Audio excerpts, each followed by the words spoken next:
അസ്സലാമു അലൈക്കും. ഞാൻ ഇന്ന് ഉണ്ടാക്കുന്നത് കൊയിലാപ്പീസാണ്. നമ്മളെ നാട്ടിൽ ഇതിനെ കളറപ്പെന്നും കൂടി പറയലുണ്ട്. അപ്പോൾ ഇത് ഉണ്ടാക്കാൻ വേണ്ടി ഞാനിവിടെ 1 കപ്പ് ചെറിയരിയാണ് എടുത്തിട്ടുള്ളത്.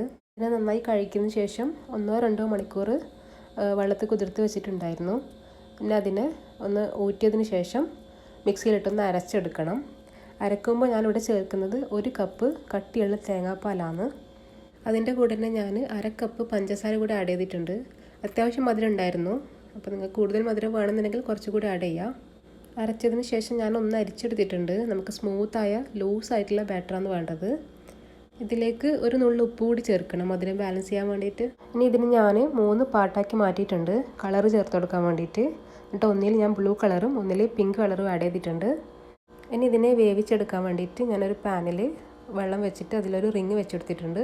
പിന്നെ അതിലേക്ക് നമ്മൾ വേവിക്കേണ്ട പാത്രം കൂടി ഇറക്കി വെച്ച് കൊടുക്കുക.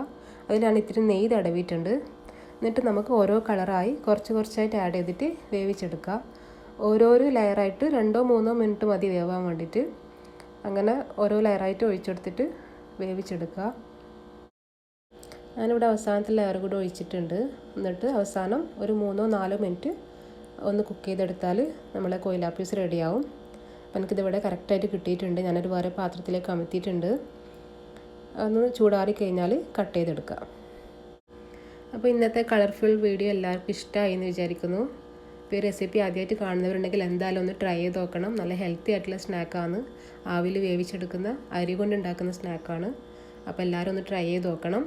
അതുപോലെ തന്നെ ഈ ചാനൽ ആദ്യമായിട്ട് കാണുന്നവരാണെങ്കിൽ ഒന്ന് ആ സബ്സ്ക്രൈബ് ബട്ടൺ കൂടി ക്ലിക്ക് ചെയ്യുക. അതുപോലെ ഫ്രണ്ട്സിനും ഫാമിലിക്കൊക്കെ ഷെയർ ചെയ്തിട്ട് ഒന്ന് സപ്പോർട്ട് ചെയ്യുക. അപ്പോൾ പുതിയ റെസിപ്പി ആയിട്ട് പുതിയ വീഡിയോയിൽ കാണാം.